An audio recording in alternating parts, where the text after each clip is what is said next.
विपक्ष का United opposition का मुखौटा फिर से उतर गया। जिस तरह विपक्ष खुद को आज तक यूनाइटेड बताता आया है, लेकिन 15 एमपीज के क्रॉस वोटिंग ने उनके ही नैरेटिव के परखच्चे उड़ाकर रख दिए। सवाल ये नहीं कि एनडीए मजबूत क्यों है, सवाल ये है कि ऑपोजिशन इतना बिखरा क्यों है। नमस्कार, मैं सताक्षी, स्वागत है आपका द पैम्फलेट में। 9 सितंबर को संसद में वाइस प्रेसिडेंट इलेक्शन में एनडीए के उम्मीदवार सीपी राधाकृष्णन ने बहुमत से जीत हासिल की। उन्हें कुल मिलाकर 452 वोट मिले। वहीं विपक्ष को 300 वोट से हार का सामना करना पड़ा, जिसका मतलब साफ दिखा कि एनडीए को एक स्पष्ट बहुमत और कंफर्टेबल जीत हासिल हुई। इसके पीछे का विपक्ष का खेल भी मजेदार ही रहा। मतलब कुछ ऐसा देखने को मिला जिससे विपक्ष का मुंह खुला का खुला रह गया। अभी मजा आएगा ना भिड़ो। लगता है मैंने यहाँ कुछ ज्यादा ही सस्पेंस क्रिएट कर दिया है। खैर, आगे बढ़ते हैं। सबसे पहले बात करते हैं 15 एमपीज की क्रॉस वोटिंग को लेकर। जी हाँ, विपक्ष लगातार अपने आप को यूनाइटेड ऑपोजिशन बताने की कोशिश करता रहा है, लेकिन इस नतीजे ने उस दावे की ही पोल खोल के रख दी। अगर सच में ऑपोजिशन पार्टी में यूनिटी होती तो 15 एमपीज कैंप से बाहर निकलकर एनडीए को वोट क्यों देते? Is one. Shri Bucci Reddy Sudarshan Reddy has secured 300 first preference votes and Shri CP Radhakrishnan has secured 452 first preference votes. As the first preference vote secured by Shri CP Radhakrishnan was greater than the requisite quota, ये साफ इशारा करता है कि विपक्ष के अंदर कहीं ना कहीं अविश्वास की गहराई मौजूद है। बाहर से चाहे वो एकजुट दिखने का परसेप्शन बनाते हो, पर अंदर ही अंदर ये अलायंस अनस्टेबल देखने को मिलती है। ये बात 2024 के जनरल इलेक्शंस के टाइम भी ऑब्वियस थी और आज भी है। दोस्तों, अब आप यहीं देख लीजिए, एनडीए के उम्मीदवार सीपी राधाकृष्णन को 452 वोट मिले, जबकि विपक्ष के जस्टिस रेड्डी के लिए केवल 300 वोट देखने को मिले।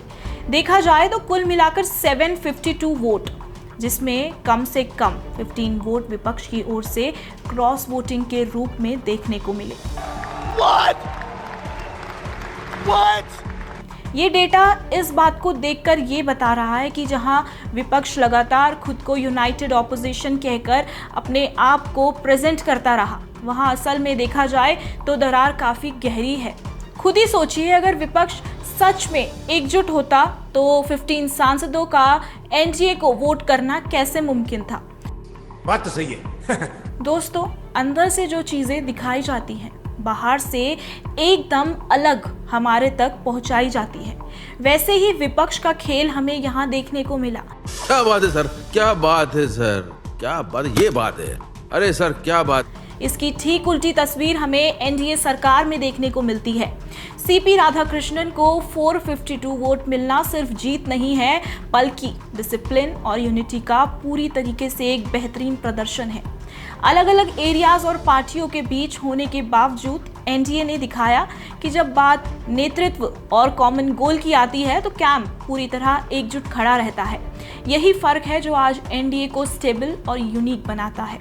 हर बार की तरह इस बार भी विपक्ष से टिप्पणी साझा करने से पीछे नहीं रहा गया। अच्छा, ठीक है, समझ गया। VP candidate justice Sudarshan Reddy का कहना था, आइडियोलॉजिकल बैटल अब शुरू होगा। उन्होंने अपनी बातों को बिल्कुल साफ किया कि ये चुनाव सिर्फ एक सीट का मामला नहीं था, ये एक आइडियोलॉजिकल कन्फ्रंटेशन है जो आने वाले समय में और भी एनर्जी और इंटेंसिटी के साथ जारी रहेगा और दिखाया भी जाएगा। उनके बोलने का मतलब ये था कि लोकतंत्र की ताकत सिर्फ जीत हार से तय नहीं होती। असली मजबूती इस बात से आती है कि समाज में बहस हो, असहमति की जगह हो और नागरिक एक्टिवली पार्टिसिपेट करें। पर यहाँ एक बात है जो मेरे तो समझ के बाहर है। मेरे कहने का मतलब है, हार के बाद विपक्ष इतनी बहस के मूड में कैसे रह लेता है? क्या इसे हम उनकी हार का गुस्सा समझ लें? कितने तेजस्वी लोग हैं हमारे पास, कितने शानदार विचार रखते हैं जी। वहीं कांग्रेस अध्यक्ष मल्लिकार्जुन खड़गे ने साफ कहा कि ये वाइस प्रेसिडेंट का चुनाव कोई साधारण चुनाव नहीं था। उनके मुताबिक ये लड़ाई सिर्फ एक कॉन्स्टिट्यूशनल पोस्ट की नहीं थी, बल्कि डेमोक्रेसी और आइडियोलॉजी की बड़ी जंग कह सकते हैं। मल्लिकार्जुन खड़गे के कहने का मतलब है कि एनडीए ने इस पद को भी अपनी पॉलिटिक्स के घेरे में लिया, जबकि विपक्ष ने जानबूझकर एक रिटायर्ड जज जस्टिस सुदर्शन रेड्डी को उतारा ताकि ये मैसेज दिया जा सके कि उनका कैंडिडेट एक न्यूट्रल नॉन पॉलिटिकल फिगर है। अब हार के बाद भी आइडियोलॉजी की बड़ी जंग कहना ये किस बात को इशारा कर रहा है? यहाँ से मुझे एक बात याद आई, ये जो राहुल गांधी जी बार बार वोट चोरी का इल्ज़ाम लगा रहे थे, यहाँ तक कि ईवीएम को बीजेपी के साथ मिला हुआ घोषित कर रहे थे, पर राहुल जी अब तो बैलेट पेपर से वोट दिए गए थे, अब कैसे हार हो गई? जैसे ईवीएम पर सवाल उठाए थे, क्या बैलेट पेपर पर भी घोटाला कहकर इल्ज़ाम लगाना आपका अभी भी बाकी है? साफ तौर पर कहूँ तो सबको अंदर ही अंदर पता है कौन कितना काम कर रहा है। ये फालतू के एलिगेशंस लगाकर किसी को कोई महारत हासिल नहीं होगी। वाइस प्रेसिडेंट चुनाव के रिजल्ट्स ने भी प्रूव कर दिया है कि डिसिप्लिन और यूनिटी ही जीत दिलाती है, ना कि हवा में बात करना और हवा में आरोप लगाना। जय हिंद, जय भारत।